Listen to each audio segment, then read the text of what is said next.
শীতের পুরো সিজনে গোসল না করায় স্বামীকে গাছে বেঁধে রাখলেন স্ত্রী।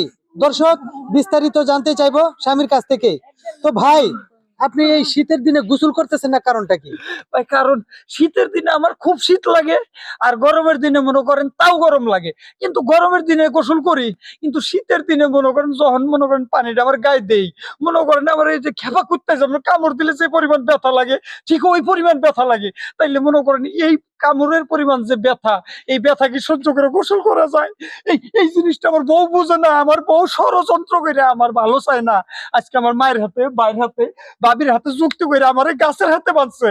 ওরা গাছের হাতে বান লইব কি? এই বউ যদি বাপের বাড়ি যায়, তাহলে তো আমি শীতকালে গোসল করতে পারবো না। মা, ও কি গোসল? তো দর্শক, আমরা যতটুকু বুঝতে পারলাম যে এ, এ, বরের কাছ থেকে যে সবাই নাকি ষড়যন্ত্র করে ওনাকে গাছে বেঁধে রাখলো। আচ্ছা, মূলত যে ঘটনাটা এটা একটু আমরা জানতে চাইবো ভাবির কাছ থেকে। তো ভাবি, আসলে একটু আগান। আপনারা সবাই মিলে ওনাকে গাছে বেঁধে রাখলেন, অনেক কষ্ট করতেছে, এর কারণটা কি? ভাই কথা আছে না, উপর হিসাব সেটালে নিজের গায়ে লাগে। এখন তো ও তো আমার স্বামী, কি আর বলবো। আজকে 2 মাস হয়েছে মনে করেন কি গোসল করে না। শীত যাবতীয় একটু বেশি পড়ছে তখন থেকে প্রতিদিন সকালবেলা বিকাল বেলা আমি প্রতিদিন বলি যে তুমি গোসল করো, গোসল করো, তোমার গা থেকে কি দুর্গন্ধ ভাই, বুঝছেন। এই গন্ধে মনে করেন ওর কাছে আমি শুইতে পারি না, বুঝছেন। তো এজন্য সবাই মিলে চুক্তি করছি যে এই বালতি নিয়েছি, পানি রাখছি। এখন বেশি কথা বলে কিন্তু এই পানি ঢেলা দিব। তো এজন্য আপনাদেরকে ডাকা হয়েছে। দেখেন এখন কি করা যায়, গোসল কেউ করবো কি করবো না। আর ও যদি গোসল না করার সংসার আমি করতাম না ভাই, বুঝছেন।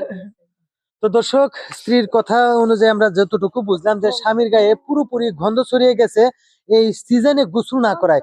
তো এখন আমরা চলে যাব ভাই এবং ভাবির কাছে। তো আজ আসলে ভাই, আপনারা এই এভাবে বেঁধে রেখে তারপরে পানি নিয়ে আসলেন, কিন্তু উনি গোসল করতে চাচ্ছে না, কিন্তু উনার মতের বিরুদ্ধে কেন গোসল করাতে চাচ্ছেন? ভাই, বিষয়ে এটা এক ধরনের শাস্তি মনে করেন। এভাবে যদি আমরা বাইরে গোসল না করাই, ও জীবনে এই বছরে যতদিন শীত থাকে গোসল করবি লয়। কারণ জীবনে বহুত বিশেষ সালিশ করছি, নিজের বাড়ির বিশেষ সালিশ আমি করি ওর বাড়ি নিয়ে। এমনকি ওর বউ ওর খাওয়া বন্ধ করে দিছিল। কি করছে, মাসুদ ভাইয়ের দোকানে যায় ওই পাতলা ডাল আর এক মুঠ ভাত খায়া থাহে, ঠিক আছে। তা মনে করেন যে গোসল করবি, তখন কি করা হইলো, বুদ্ধি করা হইলো যে কি করা যায়, কিভাবে গোসল করা যায়। না হইলে তো মনে করেন যে আশেপাশে যে কুত্তর গাল দিচ্ছে। বড় ভাইয়ের কথা অনুযায়ী যতটুকু বুঝতে পারলাম যে শাস্তির সাথে উনাকে গোসলটা করাবে। তো দর্শক, এখন আমরা একটু ভাবির কাছে যাবো। আচ্ছা ভাবি, উনি যে গোসল করতেছে না, দুর্গন্ধ ছড়াইছে, এই দুর্গন্ধ কি আপনাদের না কেউ আসে? তো ভাই আমরা তো সবাই তো একসাথেই থাকি নাকি, তো একসাথে বসবাস করি, একসাথে তো থাকি। তো ওরা যদি বলি যে ভাই দেখো, মানুষ একদিন 2 দিন ঠিক আছে, শীত পড়ছে হয়তো বাকি আজকে গোসল করলাম না, কালকে করে ফেলবো। কিন্তু এই বেচারা ভাই 2টা মাস ধরে গোসল করে না। ওর গন্ধে আমি আমার রুমে থাকতে পারতেছি না বর্তমানে, জানেন। এমন পর্যায়ে এসে দাঁড়াইছে। তো আজকে আমি ওকে বললাম বা আমার জামাইকে বলছি যে আজকে তো তোমার ভাইকে যদি গোসল না করো তাহলে আমিই চলে যাবো। আমার মানে আর সহ্য হচ্ছে না এগুলা, আমি আর পারতেছি না।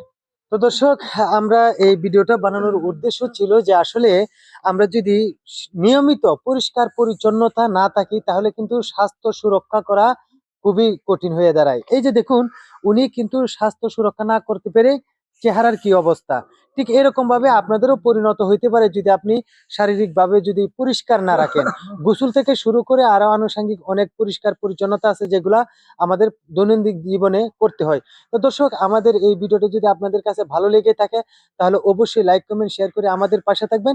ধন্যবাদ সবাইকে।